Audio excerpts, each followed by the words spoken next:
There have been many productions of Shakespeare's Romeo and Juliet, and maybe you have a favorite one. But the one that I have really enjoyed the most was Franco Zeffirelli's production in 1968. I think he starred Olivia Hussey, and forgive me the male star was for that show. But it was a tremendous production of it. I think it was because the actors themselves were teenagers, and they just exuded kind of the enthusiasm, the joy, the hope, and the wonder of love at a young age, but also some of the tragedy, the sorrow, the difficulties that were connected with it. And so it just really brought together all of the emotions and the feelings of the play. It had a pretty good script, I guess we should admit. When Shakespeare is your writer, you can't go wrong. Here, after 500 years, it's hard to imagine. He's the gold standard still of romance and tragedy, so it's really a phenomenal story. If you haven't seen it, it's worthwhile watching. As I was trying to write a summary of this homily, I wanted to check my date, if I remembered it correctly, and saw a couple of clips, and I started to play them. I had to turn it off because I couldn't concentrate on what I was doing, which is too much fun to watch it. Well, I think it's a compelling story because it talks about human love, about the power and the dynamic of human love. And human beings are simply made to love. It is, in reality, it's our response that we have to something that is good in our life. When we see something that is good, we spontaneously fall in love with it. We want it. Everybody loves ice cream because you don't have to explain that to somebody. It's there, it's good. Everybody loves ice cream. Or you love your mom because your mom takes care of you and nurtured you and helped you to grow up, and all the wonderful associations with mom. Or you love your country because it gives you your identity, it gives you your language and your culture and your custom and everything else. This is your homeland, and you have to have a love for your homeland. You don't have to be trained in that. Obviously, that's not a totally true statement, especially in repressive countries or maybe dysfunctional families and the like, but certainly we understand our desire, our need to love, and that loving is what really makes us human beings. It's only a human being that can truly love. Well, when Jesus is asked about the first commandment, what is the greatest commandment of all, and the scribe was thinking about all the laws and demands that were placed upon people, to the Jews, to be a good Jewish person, he responded not with a law, but with the words of love. And he says, you really want to fulfill the law, love God with all your heart, mind, and soul, and then love your neighbor as yourself. And this, he said, is the fulfillment of the law. But as we think about it, can you command somebody to love? Isn't that sort of a contradiction? You wouldn't think of love and command being within the same context. Command is to obedience. I do something not because out of love, but because out of respect or harmony or whatever else it may be, that I fulfill the command of an authority. But to love, that comes from within. Try to give examples. Nobody has to command you to love ice cream unless they made it out of, I don't know, soy milk and kidneys. I guess you would have to command me to love that. But otherwise, it's a spontaneous choice that we make. But maybe not. Maybe love is something that we can choose to do. Love sometimes is a choice that we have to make in our life. Yes, it's wonderful when our love is automatic. But sometimes it is a choice that we have to make in our life. Every parent here knows that. Everybody can love a newborn baby. That's not hard to do. Precious and beautiful and perfect, and they haven't caused any problems yet. But they will. And you have to choose to love in those moments. That's when love has to kick in. That's when you have to make the choice as that child grows and becomes more independent and maybe defiant, rebellious, has to become their own person.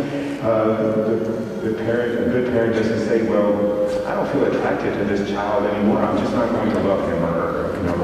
They've used up their love. Well, that's not really love. Love is a choice that we have to make. And sometimes even our love for God, it seems, has to be a choice that we make. You would think that we wouldn't have to acquire a taste for our love for God. And I think anybody that knows God as God is in himself would spontaneously love God. After all, heaven will be our love for God because we know God as he is. But here and now, I think we have to sometimes make the choice to love God. We have to choose to love him. And Jesus says that our love for God has to be first. That you have with the first commandment, love God with your whole being, your mind, heart, soul, with your whole self. And I think what we have to hear from that is that God can't be just one of our loves, can't be just another person that we love in our life. God has to be the first. He has to be more important to us. In our family, our spouse, our children, our country, our job, whatever it may be, God has to be the most important love of our life. You have to put God first. But you can't just love only God, because to love God only, I think, leads to fanaticism. We've experienced the sorrow in our world of people who say at least that they love God very fervently, but they don't love anybody else. And that leads to justifying terrorism and all kinds of things that are destructive to the human community. And you think, well, how can this be the love of God? If that's what they say. But if the love of God excludes the love of others, I believe it's not truly the love of God in itself. It's probably a fixation on power of some kind, the desire to control others. But is that the love of God can't be detached from the love of your neighbor. And so Jesus says you have to love your neighbor as yourself. I think there it really is a choice. Sometimes we love our neighbor spontaneously. Sometimes our neighbor, whoever that neighbor may be, is somebody who is attractive, is beautiful, is good, is somebody that we want to be in a relationship with. But not always. We don't always feel that way about our neighbor. Sometimes we find them difficult or challenging or obnoxious to us. We just don't always love the neighbor, whether it's the guy next door or that symbolic neighbor, the human being that is in need, the one like the Good Samaritan. We have to choose to love our neighbor in order to fulfill the law. But love of neighbor itself can't be detached from our love of God, I don't think. That would end, I think, in sentimentalism.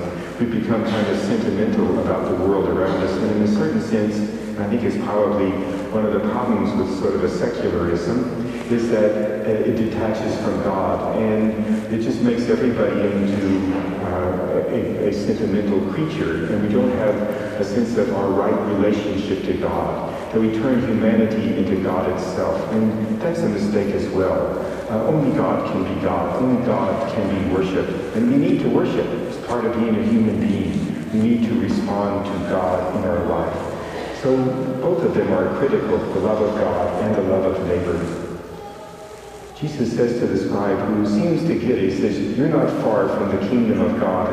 And maybe that was just a way for him to say, you really catch it, you're really getting the idea, you really understand what the law is all about. That's probably what it means, but it still seems to imply that you're not far from the kingdom of God, yet you really haven't quite reached it yet. Maybe there is something further that the person has to do.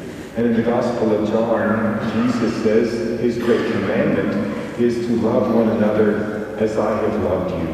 And the love of Jesus, of course, is self-sacrificing. It's not just concerned with self. It totally is giving and loves beyond just the love of the self. So maybe that is the entrance into the kingdom of God. But I would suspect that maybe it also means that until we love spontaneously, until love is our only option that we see in our life, we still haven't entered the kingdom of God. When we're commanded to love, and we do so out of obedience, out of respect for the lawgiver, that's a powerful thing. But when we love simply because that's the only response, because we are a loving person, then we have entered the kingdom of God.